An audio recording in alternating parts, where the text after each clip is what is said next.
दोस्तों, जय हिंद। ये सूबेदार Tomar, retired from Indian army, advocate, MP high court Gwalior, आपको डिफेंस न्यूज़ प्लेटफॉर्म पर आपका स्वागत करता है। दोस्तों, आपको पता है कि हमारे भूतपूर्व सैनिक बहुत ही उनके साथ अन्याय, शोषण, भेदभाव और भारत सरकार की बेरुखी के कारण उनके साथ मिलिट्री लीडरशिप और आईएएस लॉबी इन सभी ने और डिफेंस अकाउंट डिपार्टमेंट इन सभी की वजह से हमारे भूतपूर्व सैनिकों, विशेषकर जेसीओ वार, उनके साथ जो पे और पेंशन में भेदभाव किया गया है और उनके साथ और भी सर्विस कंडीशंस में जो भेदभाव किया गया है, उसकी वजह से 75 साल के स्वतंत्र भारत के इतिहास में वो आज आंदोलन पर उतर आए हैं और आज 10 महीने से लगातार वो आंदोलनरत है, जिसका कि विश्व रिकॉर्ड बन चुका है। 25 नवंबर 2023 को वो मजबूर होकर नई दिल्ली रेलवे स्टेशन पर रेल रोको आंदोलन करने जा रहे हैं। राइट टू प्रोटेस्ट, जो कि संविधान के अंतर्गत आर्टिकल 19(1)(b) में उनको राइट मिला हुआ है, उसका उपयोग कर वो अब नई दिल्ली रेलवे स्टेशन पर लाखों की संख्या में इकट्ठा होकर 25 नवंबर को अपना रेल रोको आंदोलन करने जा रहे हैं। आर्टिकल 19(1)(a) के अंतर्गत फ्रीडम ऑफ स्पीच कॉन्स्टिट्यूशन प्रदान करता है और 19(1)(b) के अंतर्गत राइट टू असेंबल पीसफुली, ये इस अधिकार को राइट टू असेंबल पीसफुली मतलब इकट्ठे होकर अपनी साथ हुए अन्याय को उसको प्रदर्शित करना भारत सरकार के संविधान के अंतर्गत हमारे भूतपूर्व सैनिकों को मजबूर होकर, ये वो कोई किसी शौक में नहीं आए हुए।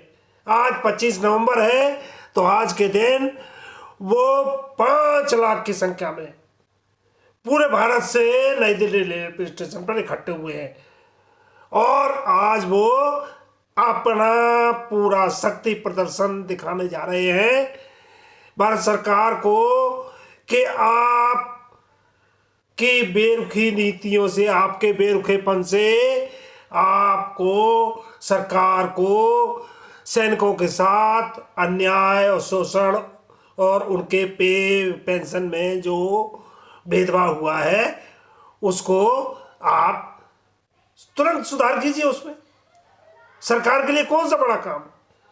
जिस देश का सैनिक सड़क पर उतर जाए, चाणक्य ने कहा था, जिस देश का सैनिक सड़क पर उतर जाए उस देश का सबसे बड़ा दुर्भाग्य है। हमें समझ में नहीं आ रहा हमारी सरकार अपनी आंख पे पट्टी लगाए क्यों बैठी है। हमारे मोदी जी जो हर दिवाली के दिन सैनिकों के साथ अपनी दिवाली मनाते हैं, फ्रंट पोस्ट पे जाकर, मोर्च और एडवांस एरियाज में जाकर, और हर चुनाव सभा या नॉर्मल सभा में वो छाती पीट कर कहते हैं कि हमने भूतपूर्व सैनिकों को 1 रैंक 1 पेंशन में कभी 70,000, कभी 75,000 करोड़ रुपए, कभी 90,000 करोड़ रुपए वो गिनाते रहते हैं। भूतपूर्व सैनिक सिंपली इतनी सी बात कह रहे हैं कि अगर आपने 90,000 करोड़ रुपए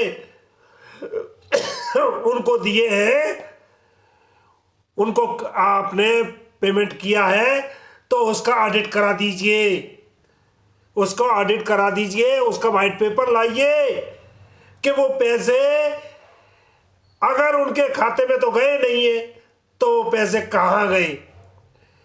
तो मोदी सरकार से ये मेरा निवेदन है कि ये सिर्फ आप छाती पीट कर जुमलेबाजी कर भूतपूर्व सैनिकों को जो लॉलीपॉप दिखाते रहते हैं, इससे मोदी जी आपसे मेरा निवेदन है कि इस चीज़ को आप बंद कीजिए और फैक्ट का फैक्ट, दूध का दूध, पानी का पानी कर दीजिए, ऑडिट करवा दीजिए। उनकी 3 जजों की मांग है कि 3 जजों के सामने भूतपूर्व सैनिक अपने पॉइंट्स को, फैक्ट्स एंड फिगर्स को रखना चाहते हैं।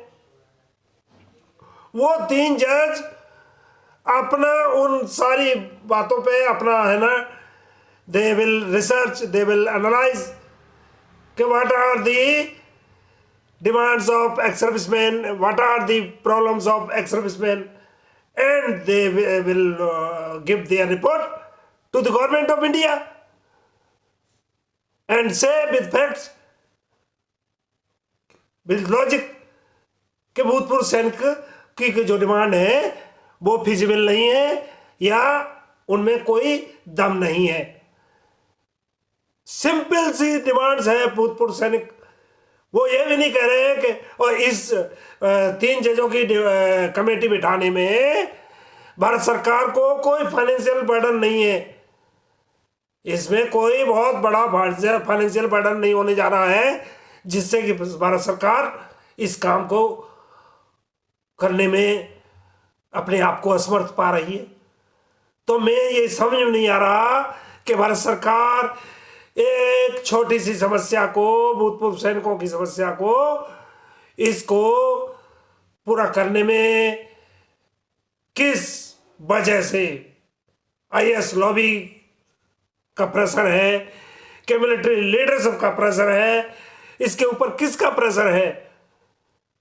अगर भूतपूर्व सैनिक अपने पे आ गए और आज नई दिल्ली में, कल त्रिवेंद्रम में, परसों गुवाहाटी में, डे आफ्टर टुमारो वो अमृतसर में, फिर भोपाल में, फिर लखनऊ में, फिर गुवाहाटी में, फिर कलकत्ता में, फिर पुणे में, फिर बॉम्बे में, अगर रेल रोको आंदोलन और ये सब आंदोलन पे उतर आए तो भारत सरकार, आपको देखिए देश में क्या हालत हो जाएगी। भूतपूर्व सैनिक नहीं चाहते इसी, क्योंकि वो डिसिप्लिन सर्विस करके आए हुए हैं। वो नहीं चाहते किसी भी तरह से कि जिस देश की रक्षा के लिए उन्होंने कसम खाई थी उसी देश में वो कोई अनलॉफुल एक्टिविटी वाला काम करे। भारत सरकार से निवेदन है कि उनको मजबूर न किया जाए और ये सूबेदार तोमर आपको रिक्वेस्ट कर रहा है कि प्लीज आप उनकी मांगों पे तुरंत ही विचार कीजिए और तुरंत उनके रिप्रेजेंटेटिव्स को आप वार्ता के लिए बुलाइए और उनकी जो वाजिब डिमांड है, उनकी जो जस्ट डिमांड्स हैं, उनको प्लीज आप उनके ऊपर ध्यान दीजिए। मैं आपको यही कहना चाहूँगा आज के दिन। तो ये मोदी जी, ये सरकार से मेरा निवेदन है कि प्लीज़ आज, और मेरा भूतपूर्व सैनिकों से निवेदन है कि आपके घर बैठे रहने से काम नहीं चलेगा। आज 25 नवंबर है और आज के दिन जो कॉल भूतपूर्व सैनिकों ने ये मोमेंटम करके ये आंदोलन चलाया हुआ है, ये दोबारा मौका नहीं मिलेगा। दिल्ली के नज़दीक वाले हमारे सभी मथुरा, पलवल, आगरा, मेरठ और पूरा हरियाणा, पंजाब, इनके सभी हमारे भूतपूर्व सैनिक अभी भी घर से निकल लो। आपकी भैंस खड़ी रहेगी, कोई फर्क नहीं पड़ता, उससे 2 किलो दूध आपका वेस्ट चला जाएगा। एक दिन में आपका कुछ नहीं बिगड़ेगा। दोस्तों अभी भी समय है, अभी 6 नहीं बजे हैं सवेरे के। मैं ये व्लॉग आज मॉर्निंग में आपको पोस्ट कर रहा हूं। आप प्लीज अभी भी घर से निकलिए और 12 बजे तक दिल्ली स्टेशन पहुंच जाएंगे, कोई 10 बजे पहुंच जाएगा। और आप अपने इस आंदोलन में अपना भाग लीजिए। अगर आप अपने भविष्य में अपने भविष्य को, अपने बच्चों के भविष्य को, अपनी आने वाली पीढ़ी को आप उनका जो उज्जवल भविष्य देखना चाहते हैं तो आपको घर से निकलना होगा। आपकी लड़ाई आपको लड़नी होगी। दोस्तों मैं व्लॉग को ज़्यादा लंबा न खींचकर यहीं दी एंड करना चाहूँगा। जय हिंद।